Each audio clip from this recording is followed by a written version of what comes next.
Dun dun dun dun dun dun dun dun dun dun dun dun dun dun dun dun. It's sausage week. No, just kidding.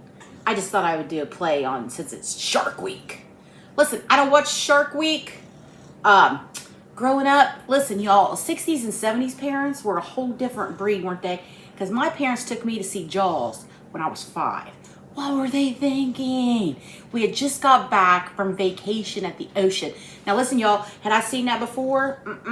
They wouldn't have drugged me to that beach. But anyway, I'm over it. Maybe, I don't know. So I thought it'd be funny. Do Sausage Week. Anyway, good morning, beautiful friends. I hope you're all well. I'm gonna put away my sausage. Although I have found a lot of sausage recipes, so maybe it will be Sausage Week. I don't know. We'll just see.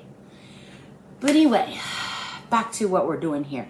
I'm making for you a sausage McGriddle casserole. Now, this version is low carb, and I've made it for a long time. I just love it. It's delicious.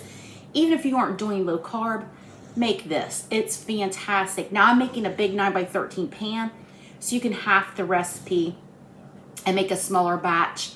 You don't have to tell anybody it's low carb. They're not gonna know. They're just gonna know it's delicious and it's easy to whip up and it's absolutely fabulous. So I'm gonna make the big pan because I, eat on it all week or whenever it's all gone. So anyway, let's get to it. So the first thing we're gonna do is if you don't have a little blender or a little,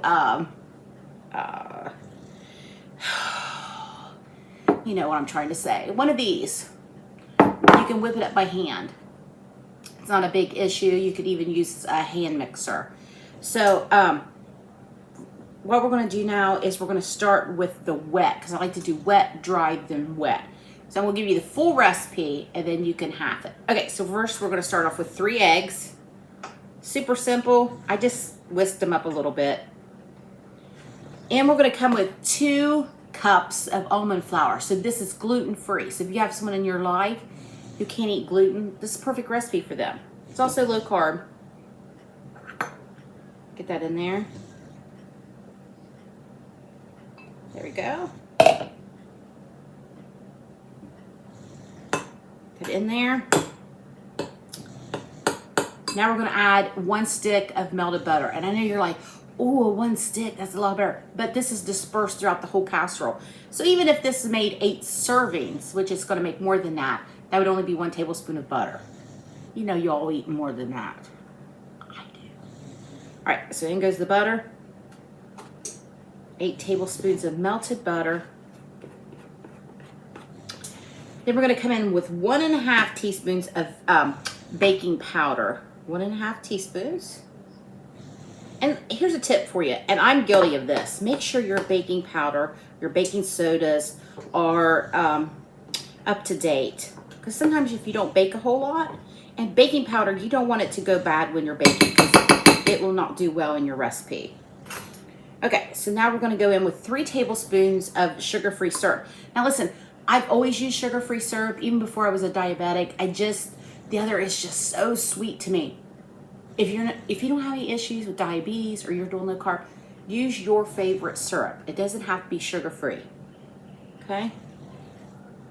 So we're going to do 3 tablespoons of that. Now the recipe calls for like a brown sugar substitute like Swerve or monk fruit. I'm out. So I'm just going to come in with my regular old monk fruit, my standard monk fruit sugar here. You could use real sugar, you could use real brown sugar if you don't have any diet restrictions, lifestyle restrictions. So we're doing 1 tablespoon of that. Go. I don't even have to stir this because I'm getting ready to pulse it. Here. All right, I'm going to do this off camera so it's not so obnoxious. I'm going to pulse all of this together. If you don't have one of these, you can mix it by hand or with a hand mixer. We're making a batter. I'll be right back. All right, so we're back. Food processor was the word I couldn't think of. I even had to ask Brock because I still couldn't think of it. Some mornings I am not with it. I am not running on a lot of sleep. We were so busy last night in the heat. It's fried my brain. So anyway, we're back. And I don't know if I mentioned 350 degrees for the oven. And I also have a pound of pork sausage fried up. Any sausage you want. I don't think a spicy sausage would be good in this. So just whatever your favorite breakfast sausage is. 1 pound of that. So here we have the batter all mixed up. It's thick, like me. So I have a 9x13 here that I've hit with a little bit of non-stick spray. So we're gonna push this batter into the pan. Let me get all that out. Now, the original recipe calls for salt, just a pinch of salt. I didn't add it because I use salted butter. So if you'd like to add that, if you don't use salted butter, you're more than welcome to do that. Okay, I think we've got that all out. I'm gonna spread this out in my 9x13. And I'm gonna watch this because if I put it in like an 8x8, it would take a little bit longer to bake, but since I'm using a larger pan here, the batter's a little thinner, so it's not gonna take as long to bake. Get that all round.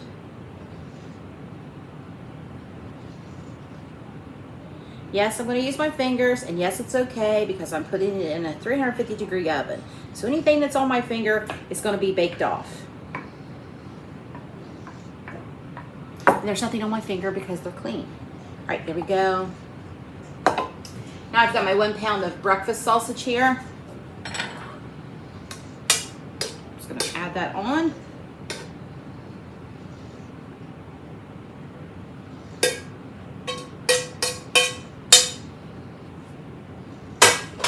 I'm going to disperse it, and I'm going to kind of push it down into the batter.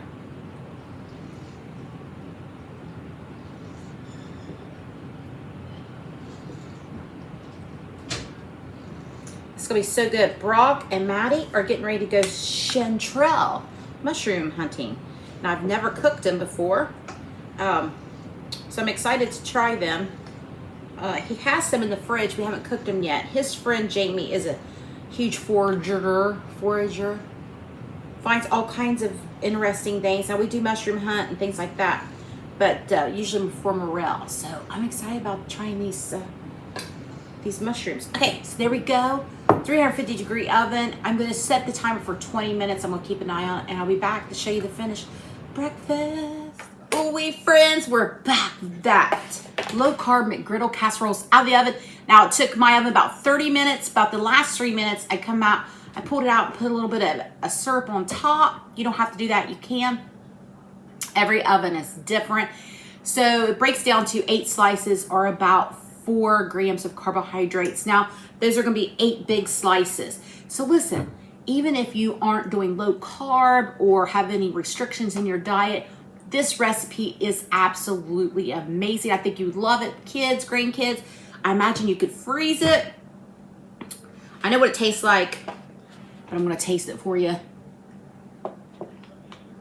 You can make, put your regular sugar and regular syrup in. You do you. I'm telling you.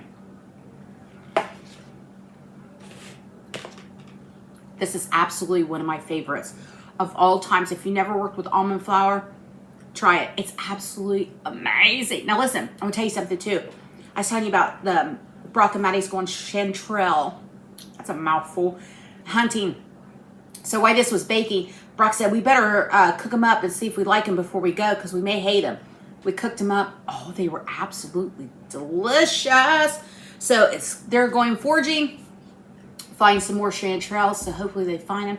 Listen, do you forage where you live? We got pawpaws here.